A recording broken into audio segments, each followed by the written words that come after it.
Hello everyone, welcome to our channel RPSC dreamer. आशा करता हूँ आप लोग स्वस्थ होंगे और अपनी पढ़ाई को जारी रख रहे होंगे।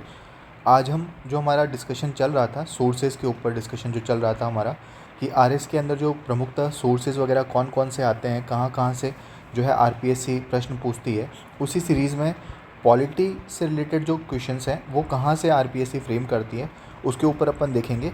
और जनरली जो है क्या क्वेश्चंस का ट्रेंड रहता है उसके ऊपर भी अपन फोकस करेंगे कि राजस्थान पॉलिटी का कितना वेटेज रहता है, इंडियन पॉलिटी का कितना वेटेज रहता है, उसके साथ साथ इंटरनेशनल रिलेशंस जो है उसका कितना वेटेज रहता है, प्लस करंट अफेयर्स का कितना वेटेज इसमें रहता है। इन सभी के ऊपर डिस्कशन थोड़ा बहुत करने की ट्राई करेंगे।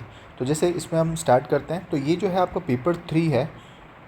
पेपर 3 जो आता है आर एस मेन्स का, उसके अंदर है यूनिट फर्स्ट जो है वो पॉलिटी से रिलेटेड है, प्लस आईआर से रिलेटेड होती है।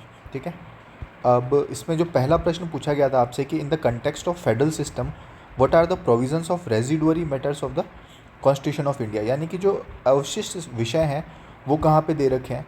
तो ये देखिए, ये जो आप पॉलिटी की जो बुक आती है लक्ष्मीकांत, उसमें सेंटर स्टेट रिलेशंस हैं, यानी केंद्र राज्य संबंध जो है उसके अंदर जो उनके अंदर विधायी संबंध है, लेजिस्लेटिव रिलेशंस है, उसके अंदर दे रखा है आर्टिकल 248। वहाँ पर ये जो है रेजिडुअरी पावर्स की जो सत्ता है वो पार्लियामेंट को दे रखी है। तो यानी कि ये लक्ष्मीकांत से पूछा गया प्रश्न है। ठीक है, ये पहला सवाल था जो कि लक्ष्मीकांत से पूछा गया था, इंडियन पॉलिटी का पोर्शन है ये। दूसरा प्रश्न पूछा गया था भारतीय आदिवासी पार्टी की परफॉर्मेंस कैसी रही है राजस्थान के जो विधानसभा चुनाव हुए हैं 2023 के अंदर, उसमें तो उसके अंदर जो है आपको प्रश्न जो पूछे गए थे उसमें ये बताया गया था कि कुल कितनी सीटों पे चुनाव लड़ी, कुल कितनी सीटें जीती और वैध मतों का कितना प्रतिशत इसको प्राप्त हुआ, और लड़ी गई सीटों में वैध मतों का प्राप्त प्रतिशत। ये चारों चीज़ें इसके अंदर प्रश्न पूछे गए थे आधे आधे नंबर के हिसाब से। तो ये जो जनरली प्रश्न है ना, देखिए ये एक्चुअली सवाल था एक तरीके से बाउंसर, बट ये जो मूवल करंट अफेयर्स की जो बुक आती है वहाँ से प्रश्न डायरेक्ट आया था। और मूवल करंट अफेयर्स की जो जनवरी से लेके और जो अप्रैल मई तक की जो करंट अफेयर्स की बुक आती है, द्विमासिक जो बुक आती है, वहाँ से जनरली ये प्रश्न पूछा गया था। उसमें सारे डाटा ये दे रखे थे। बट इन जनरल अगर मैं आपसे अगर मैं बताऊँ तो as a R S S mains जो लिखने वाला बच्चा है वो जनरली इतने फैक्चुअल पोर्शन को याद करना उसके लिए पॉसिबल नहीं होता है। तो हो सकता है ये 2 प्रश्न उससे हो गए हों, किंतु ये जो 2 प्रश्न हैं वो उससे ना हुए हों, तो उसका आपको लोड नहीं लेना है। किंतु ये जो सोर्स है इसका वो है मूवल की करंट अफेयर्स से ये प्रश्न आपका पूछा गया था। तीसरा प्रश्न पूछा गया था आपके ग्लोबल स्टॉक टैग का, ये भी करंट से रिलेटेड क्वेश्चन था। और ये कोप 28 जो हुई थी शर्म अल शेख के अंदर, दुबई में जो हुई थी, शायद शर्म अल शेख नहीं थी, दुबई के अंदर जो हुई थी, वहाँ से ये प्रश्न पूछा गया था ग्लोबल स्टॉक टैग। तो एक्चुअली इस पे जो एग्रीमेंट है वो पेरिस जो समझौता हुआ था हमारा 2015 के अंदर, वहाँ से ये प्रश्न था और ये करंट के अंदर ही था। और ये जो है ये मूवल की करंट अफेयर्स के अंदर भी दे रखा था।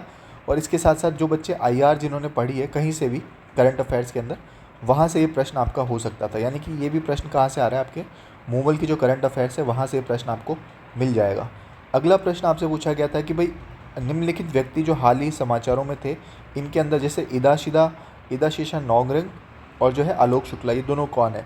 तो ये देखिए, ये प्रश्न जो है मूवल की जो करंट अफेयर्स है ये अप्रैल माह का एडिशन है, उसमें ये पूछा गया था। इदाशीदा नौगरांग जो है आईपीएस इदाशीदा मेघालय की नई डीजीपी है और ये पूर्वोत्तर भारत के राज्यों की पहली महिला डीजीपी भी बनी है। तो अब आप ये देखिए, ये इसलिए इम्पोर्टेंस थी कि वुमेन की जो पार्टिसिपेशन है एडमिनिस्ट्रेशन के अंदर वो बढ़ी है और ये पहली महिला थी जो कि डीजीपी के पोस्ट पे आई हैं, तो इसी वजह से इदाशीदा नौगरंग, और ये मेघालय से संबंध रखती हैं। ठीक है, तो ये जो चीज़ थी ये यहाँ से पूछा गया था, मुंबई से रिलेटेड ये सवाल था। दूसरा आता है आलोक शुक्ला, इनको एक अवार्ड मिला था इन्वायरमेंट से रिलेटेड, एग्जैक्टली मुझे याद नहीं है, किंतु ये भी जो है मुंबई के अंदर आपको डायरेक्टली मिला था। ठीक है, ये वहाँ से ही प्रश्न आपका कवर होता है। फिर अगला आता है who are the Shompen tribe and why this tribe was in news. तो ये जो जनरली अपना एग्ज़ाम था ये जुलाई के अंदर था, तो ये मुंबई करंट अफेयर्स के अंदर आपको सीधा दिया गया था कि शोम्पेन जनजाति कौन है। ठीक है, तो ये जो है जनरली, तो ये जो है ये शोम्पेन जनजाति जो है ये अंडमान निकोबार से रिलेटेड जो ग्रेट निकोबार है वहाँ की ये जनजाति है, पीवीटीजी में आती है। पीवीटीजी आने का मतलब ये होता है कि भाई पर्टिकुलरली वल्नरेबल ट्राइबल ग्रुप वाले क्षेत्र में आती है। और ये जो है जनरली इनका न्यूज़ इसलिए थी क्योंकि ये जो है इनको इलेक्टोरल, जो अभी लोकसभा के जो चुनाव हुए थे उसके अंदर ये इस जनजाति को जो है इलेक्टोरल रोल, यानी कि इनको वोटिंग राइट्स जो है फर्स्ट टाइम प्रदान किए गए थे, इस वजह से ये न्यूज़ में थी। और ये आपको जो है मुंबई के करंट अफेयर्स के अंदर देखने को मिला था। अभी मैंने उसका स्क्रीनशॉट लिया नहीं है, मेरे पास वो एक्चुअली अवेलेबल नहीं था, बट हाँ मैंने जब ये पढ़ा था कहीं मुंबई के अंदर, तो इस वजह से मैं आपको ये कह सकता हूँ कि ये भी जो है वहाँ से रिलेटेड न्यूज़ है, ठीक है। अगला आता है explain the principle of reasonable classification implied in article 14 of the constitution. तो अनुच्छेद 14 में जो युक्त वर्गीकरण है उसके सिद्धांत की बात करें तो ये जो आपका लक्ष्मीकांत है उसके अंदर मैंने ये इसका स्क्रीनशॉट ले रखा है, रीजनेबल क्लासिफिकेशन क्या होता है, तो इसको आप देख लीजिएगा। किंतु ये जो प्रश्न है ये लक्ष्मीकांत से पूछा गया था, जो फंडामेंटल राइट्स वाला टॉपिक है वहाँ से ये प्रश्न पूछा गया था, ठीक है। और अगला है इन the context of people's movement discuss the non party political process. तो देखिए इस पूरी बुक के अंदर जो है पॉलिटिकल डायनेमिक्स नाम का एक टॉपिक है आपके RS मेंस के सिलेबस में, पॉलिटिकल डायनेमिक्स। वहाँ से आपके 2 से 3 प्रश्न पूछे गए हैं। उसी में रजनी कोठारी के जो कॉन्सेप्ट हैं, रजनी कोठारी जी थे, उनकी 2 किताबें थी, पॉलिटिक्स इन इंडिया, वहाँ से ये नॉन पार्टी पॉलिटिकल प्रोसेस पूछा गया था। और ये इसलिए था क्योंकि कई सारे जो लोग होते हैं वो पार्टी से ना जुड़ के भी जो है कई सारे आंदोलन करते हैं। जैसे आपने देखा होगा किसान आंदोलन जो था, CAA का मूवमेंट था, ये सब क्या होता है, सरकार के ऊपर दबाव बनाने की एक प्रक्रिया होती है और उसके अंदर जो है ये स्पेसिफिक होते हैं। स्पेसिफिक यानी कि अपनी कुछ स्पेसिफिक मांग होती है, उसको ये आगे लाने के लिए जो है अपना आंदोलन करते हैं, ठीक है। तो ये उससे रिलेटेड कुछ कॉन्सेप्ट था, तो वहाँ से जनरली ये पूछा गया था। तो ये जो है आपको कहाँ पे देखने को मिलेगा, तो अब ये जो है पॉलिटिकल डायनामिक्स नाम से जो है किसी भी कोचिंग संस्थान के अगर आपको नोट्स मिल जाएँ, कोई भी कोचिंग संस्थान जो कि पॉलिटिकल डायनामिक्स से रिलेटेड नोट्स वगैरह प्रोवाइड करवा रहे हैं, तो वहाँ से आपको जो है ये जनरली कवर हो जाएगा। और बाकी इस प्रकार के जो प्रश्न होते हैं ये जब आप डेली न्यूज़पेपर्स पढ़ते हैं तो वहाँ से आपके जो है ये चीज़ें क्लियर होना स्टार्ट होती है। तो पॉलिटी का पेपर जो है आपको जनरली मैं एक चीज़ कहना चाहूँगा कि सिर्फ़ और सिर्फ आप अगर ऐसा सोचें कि लक्ष्मीकांत पढ़ के, ठीक है, हो जाएगा आपका पेपर, तो ऐसा नहीं है। उसके साथ साथ इसके साथ साथ आपको कई सारे वैल्यू एडिशन करने पड़ेंगे। और उसमें एक वैल्यू एडिशन ये है कि जो न्यूज़पेपर्स होती हैं, इसके अलावा जो पॉलिटी से रिलेटेड आर्टिकल्स होते हैं, उन आर्टिकल्स को आपको जो है लगातार आपको देखना पड़ेगा। चाहे आप द इंडियन एक्सप्रेस देख लें या फिर द हिंदू को जो है रेफ़र कर सकते हैं। दोनों में से एक को अगर आपने रिलीजियसली फॉलो किया है तो वहाँ से फिर आपका ये प्रश्न यहाँ से निकल सकता था, ठीक है। अगला प्रश्न आपसे पूछा गया था कि भाई what are the major subjects given to urban local governance in the article 243W of the constitution. तो ये ULBs का सवाल था, अर्बन लोकल बॉडीज़ का था, और ये प्रश्न यहाँ से पूछा गया था, ठीक है। आर्टिकल 243W और इसमें जो 12वां शेड्यूल जोड़ा गया था उसके अंदर जो है इनको कुछ शक्तियाँ दी गई, जैसे अर्बन प्लानिंग हो गई, टाउन प्लानिंग, ठीक है, इकोनॉमिक सोशल डेवलपमेंट के लिए रोड्स बनाना, ब्रिजेस बनाना, वाटर सप्लाई करना, ठीक है, फायर सर्विसेज, ऐसी बहुत सारी सर्विसेज जो रिलेटेड सब्जेक्ट्स हैं वो यहाँ से दिए गए हैं। और ये प्रश्न आपका लक्ष्मीकांत से पूछा गया था, ठीक है। अगला आता है on what grounds the registration of overseas citizen of India can be cancelled under citizenship amendment act, और अगेंस्ट कैंसलेशन जो है क्या क्या राइट्स हैं अधिक।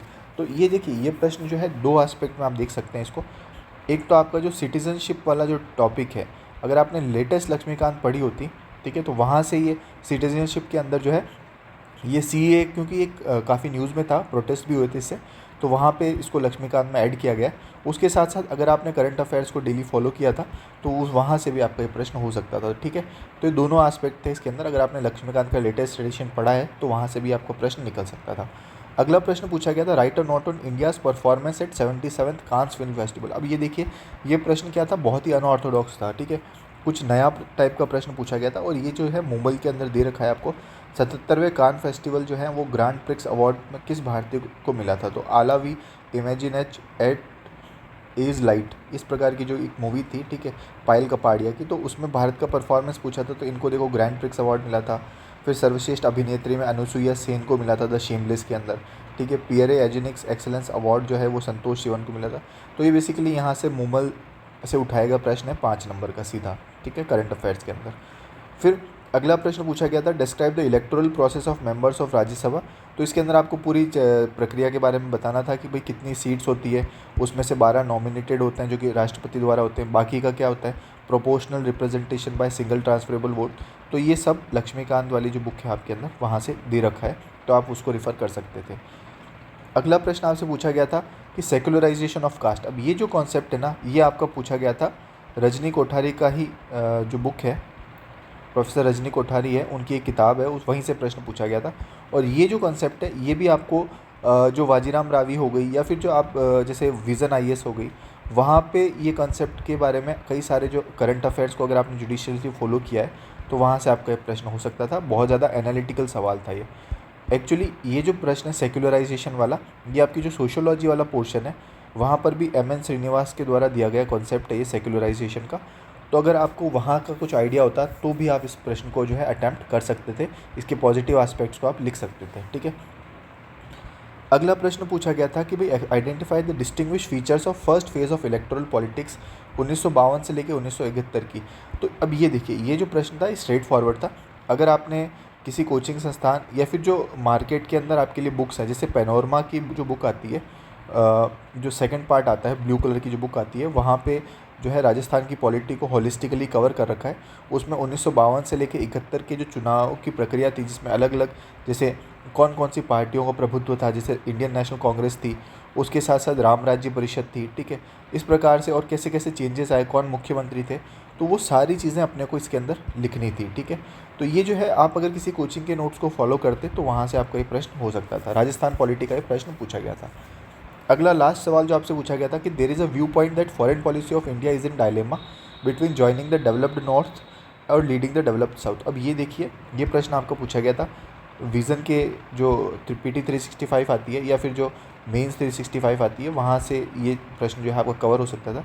दृष्टि के अंदर भी कई सारे आर्टिकल्स आए थे और ये न्यूज़ में इसलिए था क्योंकि इंडिया ने G20 समिट जो है उसको ऑर्गेनाइज़ करवाया था। उसके साथ साथ हमने ग्लोबल साउथ समिट जो है उसको भी ऑर्गेनाइज़ करवाया था। तो इंडिया जो है जनरली ग्लोबल साउथ के लिए एक वॉइस के रूप में कार्य कर रहा है, तो वहाँ से इन्होंने जो है एक प्रश्न बनाने की कोशिश करी थी और हमें एक बैलेंसिंग आंसर देना था। तो अगर आपने जनरली अगर कोई आर्टिकल्स न्यूज़पेपर से रिलेटेड आर्टिकल्स इससे रिलेटेड पढ़े हैं तो वहाँ से आप इस प्रश्न को जो है अच्छे से टैकल कर सकते थे।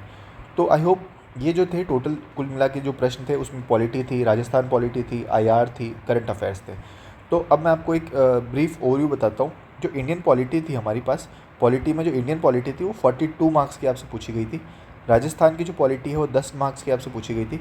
करंट अफेयर्स का जो पोर्शन था वो 13 मार्क्स का पोर्शन था आपके, और इंटरनेशनल रिलेशंस का जो पोर्शन था वो आपका 10 मार्क्स का इंटरनेशनल रिलेशंस का ये पोर्शन पूछा गया था। ठीक है, अब रही बात सोर्सेज की, तो सोर्सेज के बारे में मैंने एक्चुअली बता दिया आपको।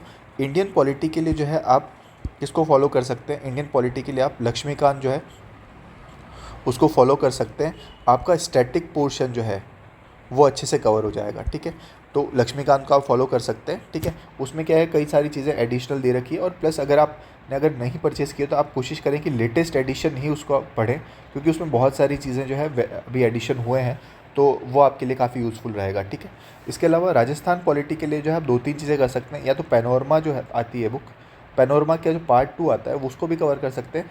नहीं तो स्टैटिक पोर्शन के लिए आपका जो राजस्थान की किसी भी कोचिंग संस्थान की जो गाइड आती है, उनके द्वारा जो नोट्स आते हैं वो भी मोर देन सफिशिएंट आपके लिए रहेंगे। ठीक है, अगला करंट अफेयर्स के लिए मैंने आपको बताया कि भाई ज़्यादातर जो प्रश्न पूछेंगे, जैसे 5 नंबर का प्रश्न है, अन्य कोई भी प्रश्न है, वो मूमल की करंट अफेयर्स में मोस्टली कवर्ड थे।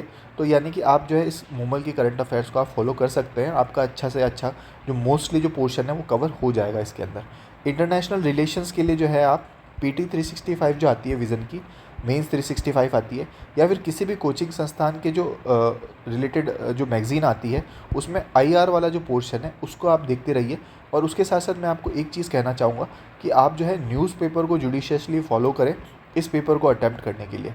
जितना आप न्यूज़पेपर को फॉलो करेंगे, और अगर आपसे न्यूज़पेपर नहीं पढ़ा जा रहा है तो मैं आपको बताता हूँ यूट्यूब पे बहुत सारे जो वीडियोज़ हैं वो डेली न्यूज़पेपर एनालिसिस करते हैं। ठीक है, चाहे द हिंदू, चाहे जो है आप किसी भी इंडियन एक्सप्रेस, ये किसी का भी जो है एक न्यूज़पेपर एनालिसिस को फॉलो कीजिए।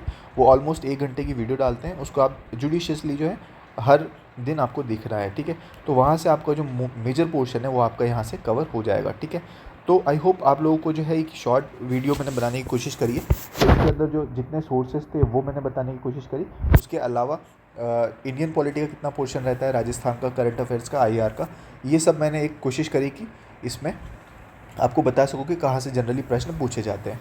इसके अलावा भी अगर आपको किसी भी प्रकार का कोई भी डाउट है, चाहे सोर्सेज से रिलेटेड हो गया, चाहे फिर आपको जो है इसकी प्रिपरेशन में कहीं दिक्कत आ रही है, स्टडी मटेरियल से रिलेटेड दिक्कत आ रही है, तो आप मुझे जो है कमेंट सेक्शन में बता सकते हैं, या फिर टेलीग्राम चैनल को जो है उस पर फॉलो कर लीजिए और वहाँ पे आप मुझे जो है अपना डाउट लिख सकते हैं। तो मैं उसको जो है कोशिश करूँगा कि जल्दी से जल्दी उसको सॉल्व कर लूँ।